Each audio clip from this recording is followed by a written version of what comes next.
according to the Constitution, the Article 92 allowed, or it says that the age of the president should be 40, and at that time his son Bashar al-Assad only 34, and they amend the Constitution in 5 minutes to allow the son to be president.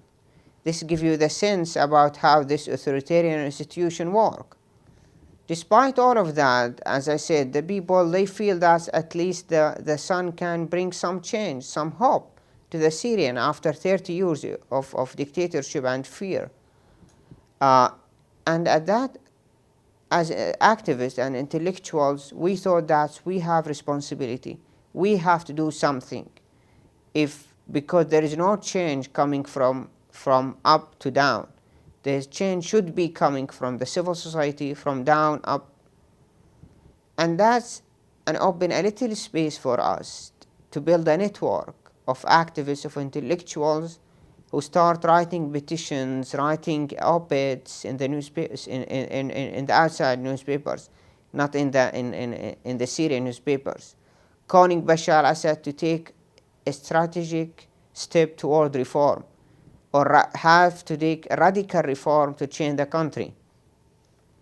And then after that, we start opening our homes and apartments to bring more people to participate in the discussion about the role of the security forces, about political reform, human rights, and all of that. The Assad security forces, they felt threat of the growing of this movement, of Damascus Spring movement. This is why they tried after 9 months to put restrict on this movement. And they decided actually to crush the whole movement when they arrest 12 leading members in the movement and put them in prison from 3 up to 15 years old. And that's put an end for the Damascus Spring movement. But at the same time, we continue our work, but under the ground, under the surface. We start building the networks of the activists. And we succeed in 2005 to announce what's called the Damascus Declaration.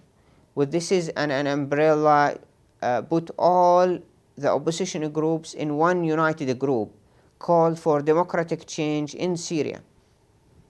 And again in 2007, we succeed to elect a new leadership for the Damascus Declaration. The Assad regime put all of the leaders, all of the new elected secretary of this Damascus Declaration in prison. I left the country, and this 5 years from 2007 and 2012 was, of course, a huge dramatic change in the region.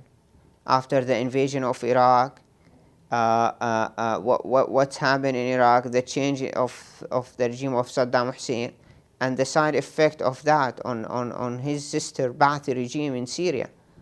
As an opposition movement, we start growing day by day and getting more support from people.